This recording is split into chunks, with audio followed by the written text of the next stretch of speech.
বালি দুর্নীতির তদন্তে এবার চাঞ্চল্যকর তথ্য এনফোর্সমেন্ট ডিরেক্টরেটের আধিকারিকদের হাতে। বালি মজুতে কোটি কোটি টাকার গড়মিল দাবি ইডির। পশ্চিম মেদিনীপুর থেকে ঝাড়গ্রাম বালি মজুতে কোটি কোটি টাকার গড়মিল পাওয়া গিয়েছে, ইডি সূত্রে এমনটাই দাবি। আর কি বলা হচ্ছে ইডির তরফ থেকে আরো বিস্তারিত জানাবেন প্রতিনিধি আবির দত্ত আমাদের সঙ্গে রয়েছেন। আবির, দেখো, ই চালান জালিয়াতি করে এই যে পুরো চক্রটা চালানো হচ্ছিল সেটা প্রাথমিকভাবে জানতে পারার পরই ইসিআইআর করা হয়, এবং এই যে ইসিআইআর করা হয় তারপরে তদন্তে নেবে কখনো 22টি জায়গায়, কখনো 6টি জায়গায়, কখনো কলকাতার বিভিন্ন অফিস, সেখানেও তল্লাশি অভিযান চালিয়েছিল এনফোর্সমেন্ট ডিরেক্টরেট।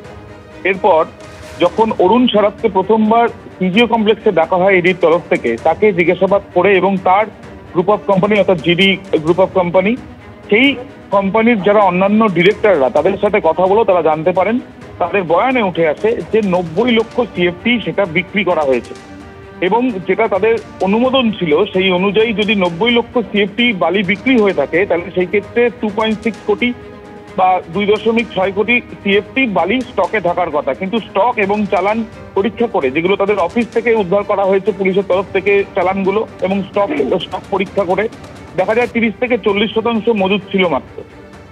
তার বাকি যেগুলো থাকার কথা যে পরিমাণে সেটা ছিল না।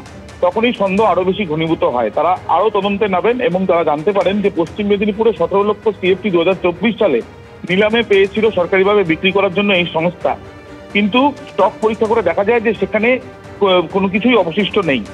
ঘাটতি আছে প্রায় 60 থেকে 70%। রাজস্ব ফাঁকি দেওয়া হয়েছে, জালিয়াতি চালানো হয়েছিল বলে তারা মনে করছেন। বয়ান অনুযায়ী এই যে তাদেরকে বয়ান নেওয়া হয়েছে তার মধ্যে অ্যাকাউন্টেন্ট রয়েছেন, ডিরেক্টর রয়েছেন, অন্যান্য কর্মীরা রয়েছে।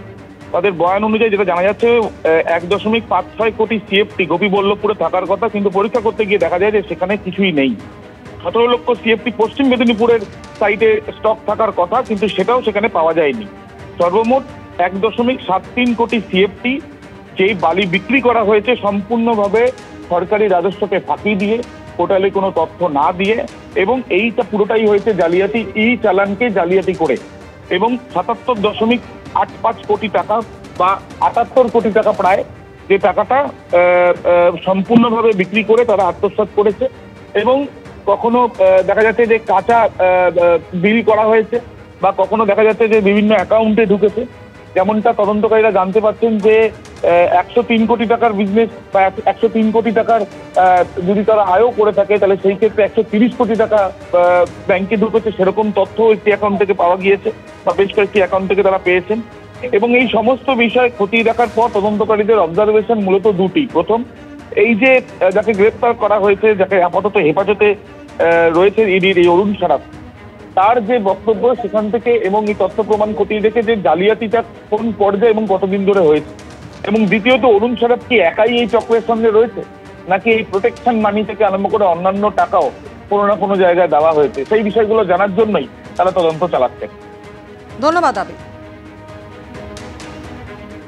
গ্রেফতার 2 ঘনিষ্ঠ, ষড়যন্ত্র তত্ত্ব ভিডিওর। দত্তাবাদে স্বর্ণ ব্যবসায়ী স্বপন কামিল্লাকে খুনের ঘটনায়, অপহরণের ঘটনায় গতকালই ভিডিও ঘনিষ্ঠ 2 ব্যক্তিকে গ্রেফতার করেছে পুলিশ। যদিও ষড়যন্ত্রের অভিযোগে ফের একবার সরব হয়েছেন জলপাইগুড়ির রাজগঞ্জের ভিডিও প্রশান্ত বর্মন। তারই ঘনিষ্ঠ 2 ব্যক্তিকে পুলিশ গ্রেফতার করেছে এমনটাই জানা যাচ্ছে। তারপরও ষড়যন্ত্র তত্ত্বেই অনড় রয়েছেন রাজগঞ্জের ভিডিও প্রশান্ত বর্মন। কি বললেন শোনাব।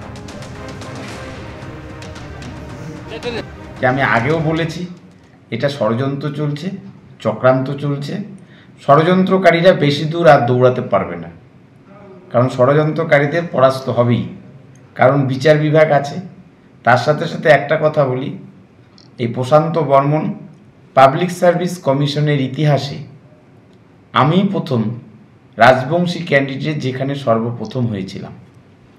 সেই প্রথম হওয়ার পর থেকেই ষড়যন্ত্রকারীরা আমার পিছনে লেগেছিল। তারা কোনো দিক দিয়েই আমাকে পরাস্ত করতে পারেনি। তাই আমি আপনাদের কাছে বলছি যে কখনোই পারবে না কালিমা লিপ্ত করার, কারণ আমি সৎ।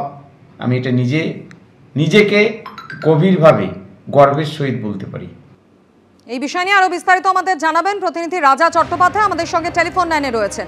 রাজা, রাজগঞ্জের ভিডিও প্রশান্ত বর্মন তিনি আগেও যেমনটা বলেছিলেন, এখনো তিনি বলছেন তাকে কালিমালিপ্ত করার জন্যই এই গোটা ঘটনা সাজানো হয়েছে। তিনি কাউকে চেনেন না, স্বপন কামিল্লাকে তিনি জানতেনই না। অথচ পুলিশ অপহরণ খুনের ঘটনায় গতকাল যে দুজনকে গ্রেফতার করলো তারা দুজনই নাকি ভিডিও ঘনিষ্ঠ।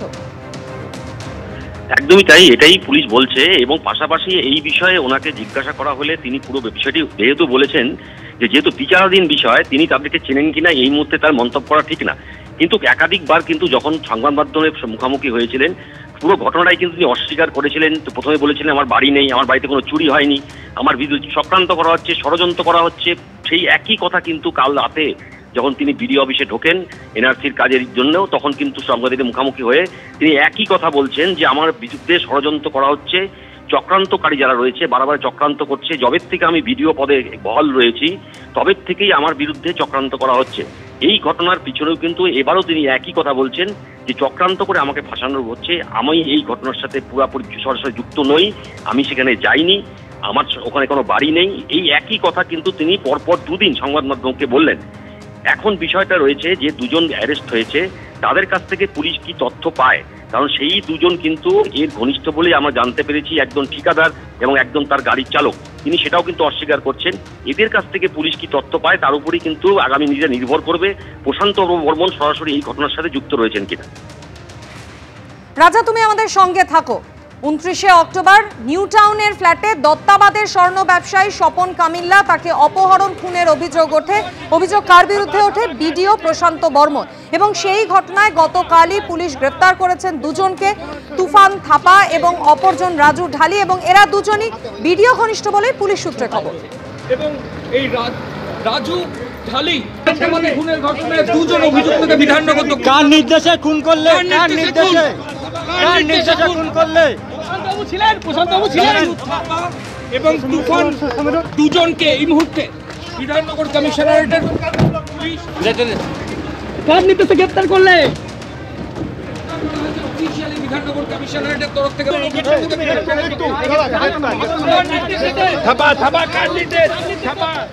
প্রশান্ত বর্মন ভিডিও, তিনি বারবার বলছেন তিনি এই ঘটনা সম্পর্কে কিছুই জানেন না। 29শে অক্টোবর ঠিক কি ঘটনা ঘটেছিল, অভিযোগকারী কি বলছেন শোনা। গোবিন্দবাগ এবং স্বর্ণ ব্যবসায়ী একসাথে অপহৃত হয়েছিলেন এবং তারপর গোবিন্দবাগ বাড়ির মালিককে ছেড়ে দেওয়া হয়, কিন্তু স্বর্ণ ব্যবসায়ীর আর কোনো খোঁজ পাওয়া যায়নি। পরে তার দেহ উদ্ধার হয়। ঠিক কোনখানে কোন রাস্তা দিয়ে ছাড়া হয়েছিল আমরা গোবিন্দবাগ বাড়ির মালিক তার সাথে কথা বলে জানার চেষ্টা করব। আপনাকে দত্তাবাদ থেকে গাড়িতে তোলা হলো, কটা গাড়ি ছিল? দুটো গাড়ি ছিল। নীলবাতি সাইলেন্টও বাজছে, আমাকে নিয়ে এসে সবে নেমেছি। আপনি যে গাড়িতে ছিলেন ওই ব্যবসায়ী স্বর্ণ ব্যবসায়ী কি ওই গাড়িতেই ছিল না অন্য গাড়ি? না না, হ্যাঁ অন্য ওই এর গাড়িতে, ভিডিও অফিসারের গাড়ি। সোজা চলে এলাম, এসে সবে একটু নেমেছি, তখন এই জায়গাটা নামলেন তাই তো? এই জায়গাটা নেমে নামার পর কোন বাড়ির দিকে নিয়ে গেল? এই বাড়ির ভেতরের দিকে নিয়ে। গাড়ি কোন জায়গাটা পার্ক করলো? গাড়ি এখানেই পার্ক করেছে। আমাকে ঠিক এইরকম জায়গায় এসেছি, বলছে ওনাকে ছেড়ে দিয়ে আসো। একটা ড্রাইভার আমাকে নিয়ে এসে ছেড়ে দিল, ওরা ভেতরে ঢুকে গেল। এরা সঙ্গে যারা ছিল ওই ভিডিও অফিস যারা ছিল সঙ্গে নিয়ে ওনাকে ঢুকে গেল। আর এই গেটটা দিয়ে ভেতরে ঢুকে গেল, ডেকে হ্যাঁ ভেতরে ঢুকে গেল, আর দেখতে পাইনি। এই যে ছবিটা দেখাচ্ছি আমরা, একে চেনেন? হ্যাঁ ওনাকে চিনি তো, উনি স্যার এখানে পাশে থাকে, রায়গঞ্জের ভিডিও অফিসে শুনেছিলাম। মানে ইনি মাঝে মাঝে আসেন? হ্যাঁ ওটা ওনারই তো বাড়ি, আমরা যেটুকু আমরা জানি আর কি। এ কি আসে মাঝে মাঝে এখানে? এখানে আসে তো, গাড়ি লিয়ে আসে। নীলবাতি দুটো গাড়ি লিয়ে যায়। চুরি করেছিল, ওখানে মারা হয়েছিল, তারপরে তো অজ্ঞান হয়েছে, মারা। আবার কি অজ্ঞান হয়ে গেল একটা লোক? হ্যাঁ, তারপর ডাক্তার লিয়ে যেছে, আবার তারপর আসে, আবার আবার আবার মারছে মনে হয়। ব্যক্তিকে চিনতে পারছেন? হ্যাঁ চিনতে পারছি। একে এনি হচ্ছে ভিডিও অফিসার। গত মঙ্গলবার কি এই ছিল দত্তাবাদে? ইনি গেছিল। হ্যাঁ, নিউ টাউনে দত্তাবাদের স্বর্ণ ব্যবসায়ী স্বপন কামিল্লাকে খুনের ঘটনায় অভিযোগকারীদের বক্তব্য আপনারা শুনলেন, প্রত্যক্ষদর্শীদের বক্তব্য আপনারা শুনলেন। যদিও এই গোটা ঘটনায় যার বিরুদ্ধে অভিযোগ রাজগঞ্জের ভিডিও প্রশান্ত বর্মন সমস্ত অভিযোগ বারবার অস্বীকার করেছেন।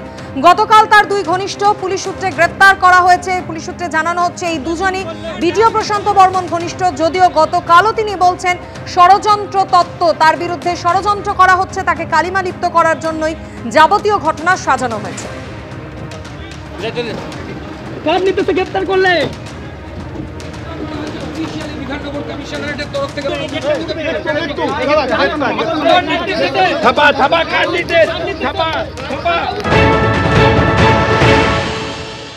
দুর্নীতি বন্ধ করে দিয়েছি। ঠিকাদারদের যে অ্যাসোসিয়েশন ছিল সেটা আমি বন্ধ করে দিয়েছি এবং আপনারা দেখছেন, আপনাদের চ্যানেলে আমি দেখতে পাচ্ছি যিনি চোর তিনি বড় গলায় কথা বলছেন এবং যিনি সোনা গলিয়েছেন তিনিও বড় গলায় তার পরিবার কথা বলছেন। একটা এফআইআর করেছেন, মনে হচ্ছে প্রশান্ত ভ্রমণ ভিডিও, এটার থেকেই বোঝা যাচ্ছে যে এখানে চক্রান্তকারী ষড়যন্ত্র আছে। প্রশান্ত বর্মনকে কালিমা লিপ্ত করবার চেষ্টা করছে। যে আপনারা দেখেছেন ভোরের আলোতে বড় বড় রিসোর্ট আমি শুরু করেছি আমাদের গভর্নমেন্টের অর্ডারে। দাঁতনে কেন যাব? জামিন অযোগ্য ধারায় মামলা হয়েছে, সবই তো ষড়যন্ত্র, সবেও তো ষড়যন্ত্র আছে। কোথায় প্লেনের টিকিট পাওয়া গেছে, কি আছে, সবই এখন সমস্ত কিছুই মিথ্যা। আমি বলে দিচ্ছি সমস্ত কিছুই মিথ্যা, ষড়যন্ত্র। সোনা চুরি হয়নি, আমার কোনো বাড়ি নেই এবং আমি সেই স্বর্ণ ব্যবসায়ীকেও চিনি না, চোরকেও চিনি না। কিভাবে দাবাং থেকে মাটিতে শোয়ানো যায় সেটাই একটা চক্রান্তকারীরা চক্রান্ত করে যাচ্ছে। কিন্তু আমি একটা কথা বলছি, চক্রান্তকারীদের চক্রান্ত থাকবে না, দাবাং দাবাংই থাকবে। আমি দাবাংয়ের মতো দেখলেন আপনারা, আগেও বারবার নিজের বিরুদ্ধে ওঠা সমস্ত অভিযোগ অস্বীকার করেছেন রাজগঞ্জের ভিডিও প্রশান্ত বর্মন। যদিও নিহত স্বর্ণ ব্যবসায়ী স্বপন কামিল্লার ভাইয়ের দাবি ভিডিও নীলবাতি লাগানো গাড়িতে করেই আসেন।